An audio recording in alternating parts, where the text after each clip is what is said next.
Aujourd'hui, nous allons parler de l'Arche de l'Alliance. Vous savez qu'on en avait déjà parlé il y a quelques années. Pour ceux qui m'avaient suivi ou qui regardaient les cours sur YouTube, j'en avais déjà parlé de toutes sortes de manières, mais encore aujourd'hui, l'esprit évolue, les choses se comprennent de plus en plus et les temps qui passent nous révèlent véritablement des choses nouvelles. Donc aujourd'hui, je reprends l'idée de l'Arche de l'Alliance et je voudrais donc vous en parler aujourd'hui. C'est vraiment un but très important. Vous allez écouter ce cours, c'est vraiment intéressant et vous allez constater qu'il y a vraiment des secrets et des choses très mystérieuses, très mystérieuses qui se cachent dans l'Arche. Si vous regardez quelques commentaires des rabbins, alors ça vaut la peine de les regarder parce que ils nous disent que l'arche est quelque chose d'absolument inimaginable parce que quand on l'a placée dans le Saint des Saints, selon ce que nous enseignent les rabbins, qui est très intéressant, et je crois qu'ils ont raison, ils disent que l'arche était plus grande que le Saint des Saints, mais qu'elle y rentrait. Et ils nous disent pourquoi, et je trouvais ça absolument génial, ils nous disent parce que Dieu lui-même n'a même pas la possibilité de rentrer dedans, mais il est partout à la fois. Il est à l'intérieur, il est à l'extérieur. Et c'est pourquoi la prière de Salomon prend une importance fantastique quand on raisonne de cette façon, où il dit « Mais toi, Éternel, comment peux-tu venir habiter dans un temple, dans un lieu comme ça, alors que tu es au-delà de tout l'univers ?» Et en fait, on se rend compte que Dieu vient à l'intérieur, mais qu'en réalité, il est absolument partout. Et ça, c'est quelque chose qui doit nous impacter profondément dans notre esprit, dans notre âme, dans notre corps. Il est en nous, mais en même temps, il est partout hors de nous. Et c'est pourquoi l'Arche de l'Alliance est si puissante. Je voudrais d'abord faire remarquer deux choses, écoutez bien. Une introduction très surprenante, très surprenante. La première fois, l'Arche de l'Alliance est un mot... Très sincèrement, je ne sais pas pourquoi on appelle arche, parce qu'on a pris le bateau, entre guillemets, de Noé, et on a aussi appelé arche. Donc on a deux idées qui communiquent avec le mot arche, l'arche de Noé, l'arche de l'Alliance, etc. Alors en réalité, le mot n'a strictement rien à voir en hébreu avec ce mot arche. Ça ne veut strictement rien dire. Le mot arche en hébreu, c'est Aaron. Et une petite parenthèse tout de suite, si je pose la question, à quel moment le Aaron est-il apparu dans la Torah? À quel moment ce mot va-t-il apparaître dans la Torah? Eh bien, de façon tout à fait surprenante, ce n'est pas dans le livre de l'Exode, ce n'est pas non plus lorsque l'on va construire l'arche pour la mettre dans le Saint des Saints. On en parle déjà avant, et je vous donne la référence parce que ça vaut la peine d'en prendre note et peut-être même de souligner le mot dans la Torah. Il s'agit du livre de Bereshit, c'est au chapitre 50. Écoutez, c'est absolument étrange d'ailleurs. Au chapitre 50, le dernier chapitre, et c'est les derniers mots du livre de Bereshit. Je le lis pour que vous ayez une petite idée, et vous allez comprendre l'idée qui se dégage de là, parce que c'est quelque chose de très intéressant. Il est écrit que, au verset 25, au verset 26, c'est donc la fin du livre de Bereshit, d'accord? Je vous laisse prendre votre Bible, le temps que vous puissiez trouver le texte, et nous lisons ça ensemble.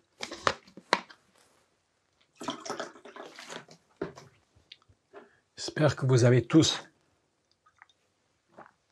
le texte, et il est écrit ceci: Yosef mourut, âgé de 110 ans, on l'embauma et on le mit dans un Aaron en Égypte. Le mot cercueil, en fait, c'est le mot Aaron. Et vous allez voir que c'est très intéressant parce que ce qu'on appelle donc l'arche de l'Alliance ou l'arche du témoignage, en fait, elle est posée à même le sol dans le Saint des Saints et elle a en elle une dimension de mort et aussi une dimension de vie. Donc, la première fois que le mot apparaît, c'est dans le dernier chapitre de Bereshit, chapitre 50, dernier verset. Vous comprenez que si on avait écrit qu'on avait mis Yosef, je ne sais pas moi, dans une arche, ça aurait fait bizarre. Donc évidemment, on a traduit cercueil, probablement un sarcophage, puisque c'est en Égypte. Mais voilà que le mot a une dimension d'ensevelissement. Nous retenons bien ça. Il y a une dimension d'ensevelissement dans la notion que dégage l'arche. D'accord ? J'aimerais qu'on puisse ensemble lire dans le livre de Shemot, c'est-à-dire l'Exode. Je vous laisse toujours le temps de prendre votre Bible et votre référence, soit en hébreu, soit en français, qu'importe. Et nous lisons au chapitre 25, au verset 10. Alors, oui, c'est au verset 10. Ok, vous avez la référence. Et je vous fais la petite particularité du texte. En introduction, c'est très intéressant ce qui est écrit. Le mot, vous savez que, petite particularité hébraïque, il y a des mots qui sont, je dirais, dans une sorte de développement et des mots qu'on peut contracter. Et pour contracter un mot ou le développer, on va y ajouter une lettre. Ça ne change rien au son du mot, mais ça élargit, si vous voulez, l'idée ou ça la contracte. Ici, au verset 10, il est écrit Ve'asu Aaron. Et le mot Aaron est écrit avec un vav pour produire le O. On a donc rajouté la 6e lettre de l'alphabet qui elle-même est une lettre qui communique et qui joint.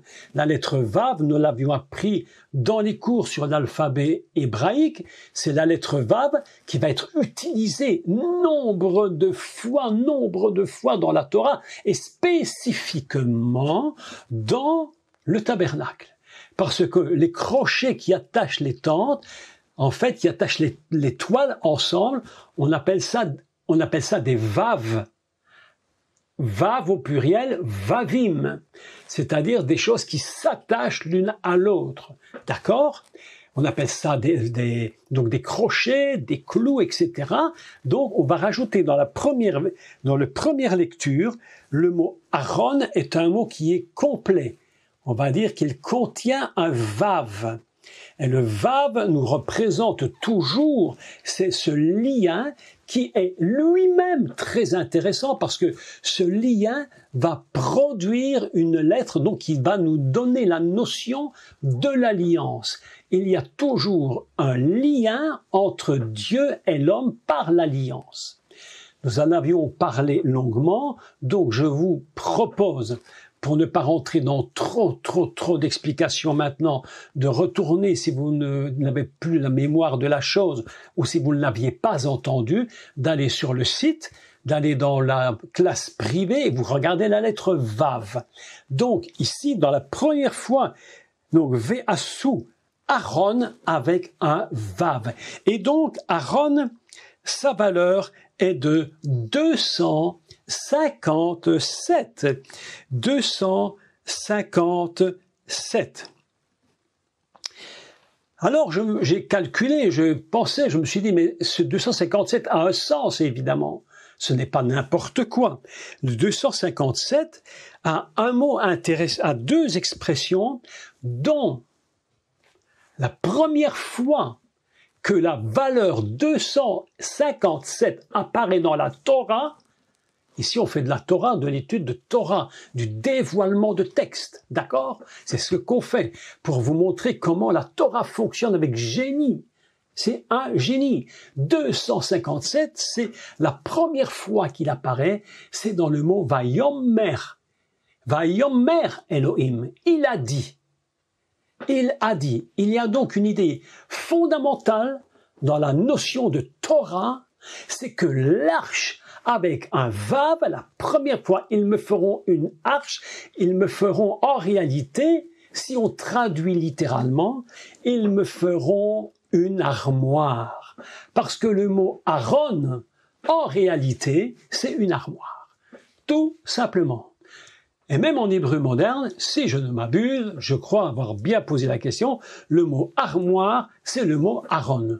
Donc vous voyez qu'on a un peu sublimé le mot lui-même pour dire quelque chose qui en réalité est très simple. On a donc l'idée de Vayomer, il a dit, c'est la même valeur que l'arche. La première fois, c'est comme si Dieu nous disait, ils me feront une parole qui va créer. C'est quelque chose d'absolument extraordinaire. Ils me feront une parole qui crée. Je viendrai à l'intérieur pour y habiter. C'est là mon trône. Le trône de Dieu, c'est Vayomer. C'est la parole qu'il dit et qui crée les choses. Donc vous voyez que la première fois que le mot apparaît, Vayomer, alors Aaron, c'est le cercueil de Joseph, c'est cette armoire qui est dans le Saint des Saints, et c'est avant tout la parole créatrice. Et c'est pourquoi j'aime beaucoup l'idée des maîtres d'Israël qui nous disent que la construction du tabernacle, c'est le recommencement de la création de l'univers et du monde. Alors il y a quelque chose d'absolument fantastique. C'est que lorsque Dieu vient habiter, il ne vient pas avec simplement en disant « j'habite », mais je laisse tout le reste ailleurs. Non, il vient automatiquement dans sa totalité. Et lorsqu'il apparaît et qu'il vient habiter en Israël au milieu du peuple dans sa totalité indivisible, il ne peut être que la parole qui crée. Et c'est pourquoi Aaron avec un vav signifie Vayomer et signifie encore un autre mot qui est très très intéressant, c'est le mot Naor qui veut dire éclairer. C'est la parole créatrice qui éclaire. Vous voyez que ce n'est pas seulement un objet qui est placé à l'intérieur du Saint des Saints, donc le Kodesh HaKodashim, mais c'est un objet qui signifie « je suis la parole créatrice et c'est par la lumière que je crée ». La première idée qu'on a à partir de ce mot. Alors, vous allez entendre maintenant quelque chose d'absolument incroyable. Dans Shemot, toujours Shemot, et cette fois, c'est toujours au chapitre 25, et c'est au verset 10 aussi, je crois. Attendez, 14. 14, oui, 14, verset 14. Voilà. Verset 14. Et ici, nous avons Aaron, qui est écrit sans le vav. On a Aleph, Resh, Nun. Le vav a disparu. Et le mot se lit et Aaron. D'accord? Les sept et Aaron. Et le het, vous vous rappelez tous que le het, c'est l'alphabet, c'est l'alpha et l'oméga. C'est tout l'alphabet qui connecte avec Aaron, et la valeur de Aaron sans le vav, Aaron sans le vav est de 251. Et écoutez bien ceci, 251, c'est très intéressant parce que il y a deux phrases qui sont vraiment significatives de ce que représente Aaron avec le connecté avec le Et, Aleph, Tav, l'alpha et l'oméga. C'est connecté ensemble.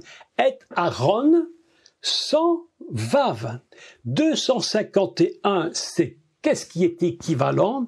Eh bien, un mot très intéressant, ça s'appelle Or Ladout. Or, c'est la lumière. D'ailleurs, c'est le mot Menor, Menora, Menora. Donc, nous avons Or Ladout. Et Ladout, qu'est-ce que c'est Ladout? Eh bien, c'est la racine, tenez-vous bien, qui va produire le mot David, le bien-aimé. Alors nous avons la connexion d'Aleph Tav avec la lumière du bien-aimé. Ainsi, nous constatons que Aaron, qu'est-ce que c'est? Aaron, c'est un objet incroyable qui va dégager cette lumière du Mashiach, cette lumière de celui qui nous aime, cette lumière de celui qu'on aime. Et c'est la raison pour laquelle il est dit, Dieu dira, c'est ici au milieu que je vais siéger, et c'est ici au milieu qu'on m'entendra ma voix. C'est pourquoi il s'appelle donc Or Ladout, Ladout, la lumière du bien-aimé. Et voilà que nous apprenons maintenant que ce qu'on appelle l'arche, c'est plus qu'un simple objet qu'on poserait sur le sol, mais c'est véritablement la personne même du Messie. Maintenant, écoutez, ceci c'est fort. La suite est très forte. La suite du texte, c'est une autre phrase qui vaut 251. Écoutez bien, c'est très intéressant, ça s'appelle Saviv Gan Eden. Saviv, c'est quoi le Saviv en hébreu? Eh bien, Saviv, c'est ce qui entoure. Écoutez bien la subtilité du texte. 251, c'est Saviv Gan Eden, c'est autour du jardin d'Éden. Absolument incroyable. Donc nous apprenons que véritablement le tabernacle, l'arche de l'alliance, elle entoure de sa gloire et de sa lumière, de la parole qui crée, la parole qui ne cesse de créer, qui soutient tout par sa lumière, elle entoure complètement le jardin d'Éden. Saviv Gan Eden. Voilà deux choses absolument fantastiques. Je suis convaincu que nous pourrions parler et encore expliquer et découvrir 1 million de choses que nous n'avons probablement pas encore découvert, mais c'est une puissance incroyable qui fait que cette arche de Noé, cette arche de l'Alliance, pardon, elle va avoir 2 significations. J'aimerais Il y a aussi la valeur que j'ai oublié de vous parler de cela. Dans 257, si vous prenez note, vous pouvez prendre note, c'est en même temps le mot Orim. Orim, c'est les lumières créatrices qui éclairent et qui entourent le Gan Eden. C'est absolument incroyable. Absolument incroyable. Vous constatez que lorsque Dieu vient et qu'il dit « Je veux habiter au milieu de mon peuple », vous comprenez la puissance de la présence de Dieu lorsqu'il se place au milieu de son peuple. Et aujourd'hui, nous devons bien être conscients de tout cela parce que nous sommes nous-mêmes remplis de cette présence. Mais nous allons en parler un peu plus tard et vous allez voir quelques points fort importants. J'aimerais maintenant que nous parlions des matériaux qui ont été utilisés pour construire cette armoire. Les rabbins vont nous donner des explications, je pense très intéressantes d'ailleurs. Je crois qu'on peut les accepter parce que lorsque vous lisez certains commentaires sur la construction du tabernacle, rien que le poids des matériaux est absolument inimaginable. Je me rappelle, il faudrait que je relise, mais si j'ai bonne mémoire, c'est environ dans les 40 tonnes. 40 tonnes de bois et d'or, de couverture, enfin de tout ce qu'on peut imaginer. Un poids extrêmement lourd, quelque chose d'inimaginable. Et voilà que l'Arche de l'Alliance elle-même est un poids extrêmement lourd. Et les rabbins nous disent que l'Arche de l'Alliance a été construite avec trois boîtes les unes dans les autres. Une en or, je vous donne l'explication des rabbins, mais vous verrez, c'est très intelligent. Une en or, à l'intérieur on en glisse une en bois de chittim, dont nous allons parler en détail, et à l'intérieur encore une en or, et puis la Torah nous enseigne qu'on y a mis une bordure tout autour, qui se dit aussi saviv, autour. Et le tout produit cette arche, cette armoire, si vous voulez, cette boîte. L'Arche de l'Alliance, elle a trois noms différents, trois noms, dont un nom est extrêmement surprenant. Je commence par les deux moins surprenants, et je termine par le très surprenant, et je vais vous expliquer quelque chose d'absolument mais incroyable, qu'il faut bien écouter pour bien comprendre ce que je dis, et pour comprendre ce qui se passe aujourd'hui sur la terre. Le premier mot, c'est Aaron Abrit. Alors, lorsqu'on parle de Aaron Abrit, c'est l'arche de l'alliance. Brit, c'est l'alliance. Vous vous souvenez? Brit, l'alliance. À chaque fois qu'en Israël, on fait ce qu'on appelle un brit, c'est-à-dire on fait une circoncision. Un principe qui va faire l'alliance. Et voilà que la première chose que nous apprenons, c'est que l'arche s'appelle l'armoire de l'alliance. Aaron Habrit. Extraordinaire. D'accord? Jusque-là, ça va. Si nous réfléchissons ne fût-ce qu'un peu, et nous nous posons la question, et trouvons la réponse, évidemment, où se trouve le mot alliance pour la toute première fois dans la Torah? Voilà une bonne question. Et je vous la pose parce qu'elle est complètement voilée, cette alliance. Mais elle est là.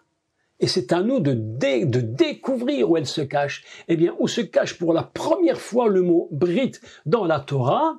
Eh bien, c'est dans le mot Bereshit. Vous prenez les deux premières lettres et les deux dernières, Bet, Resh, Yutav, et vous avez le mot Brit. Le commencement de l'univers et du monde et du ciel et des ciels est bâti sur l'alliance.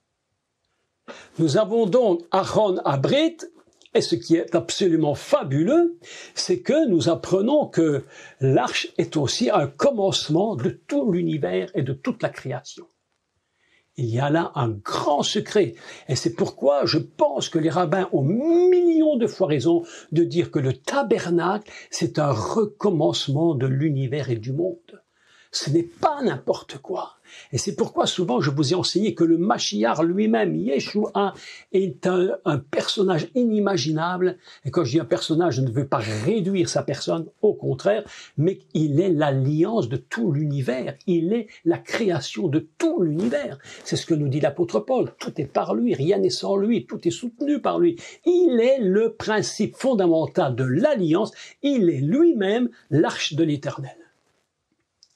C'est pourquoi le mot Aaron Abrit, l'arche de l'alliance, c'est quelque chose de très très très important parce que Dieu a toujours fait alliance.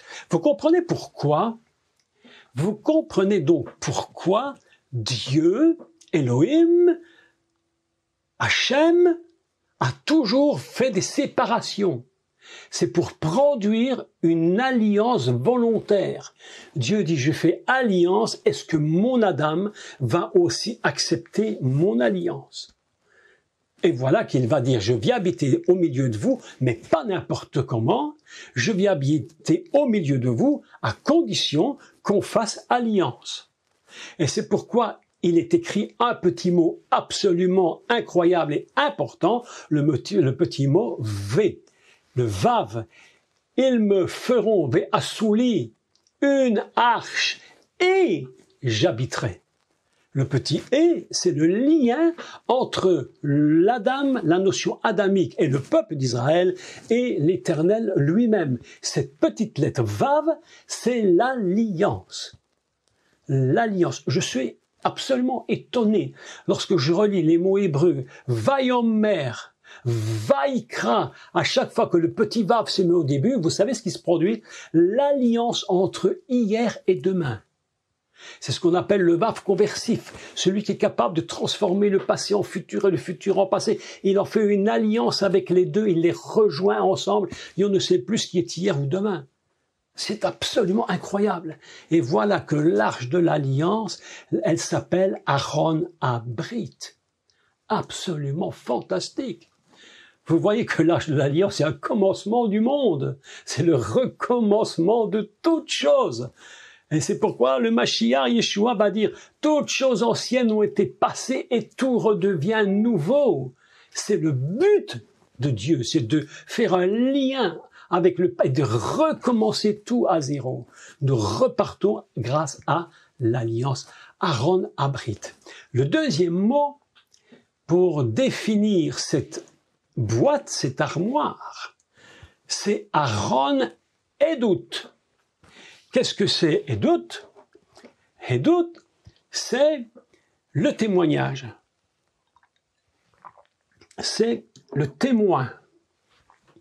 Lorsque Yeshua va dire à ses disciples, vous êtes mes témoins, ça veut dire que nous sommes nous-mêmes détenteurs de toute la puissance de l'arche pour partir et témoigner. Mais témoigner de quoi?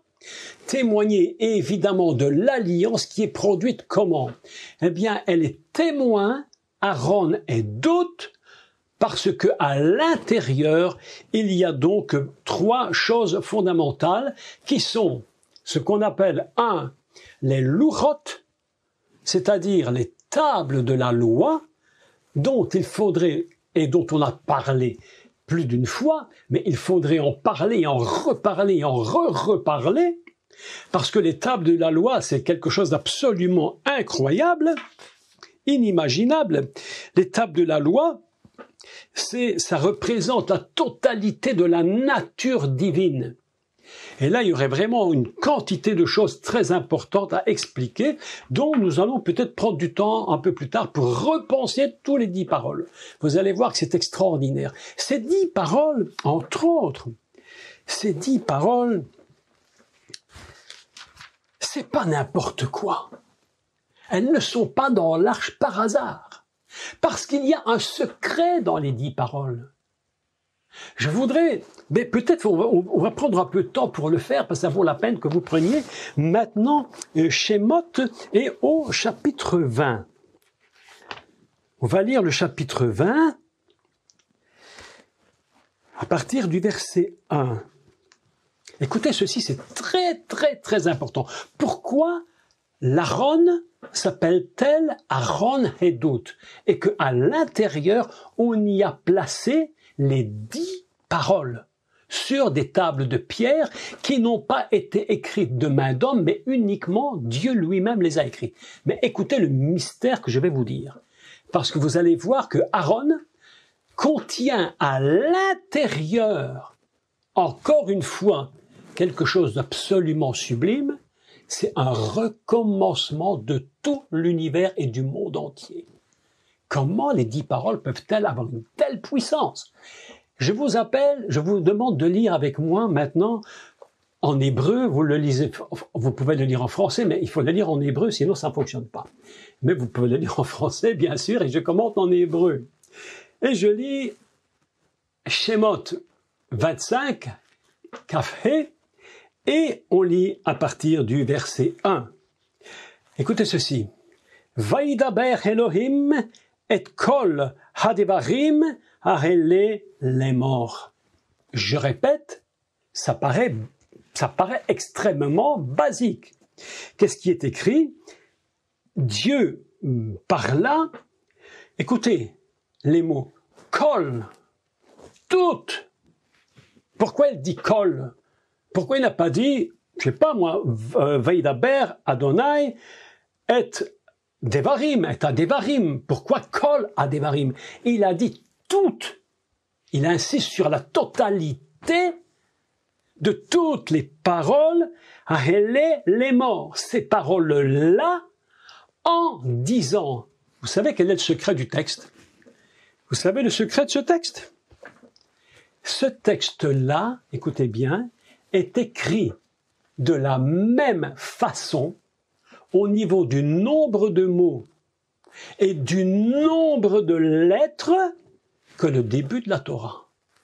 Bereshit bara Elohim et Hashamahim ve'et haaretz. 7 mots, 28 lettres. Exactement la même structure. Il n'y a pas de différence. Quand il dit voici, quand il dit alors Dieu parla toutes ces paroles en disant, et c'est exactement comme si je disais, au commencement, Dieu créa les cieux et la terre.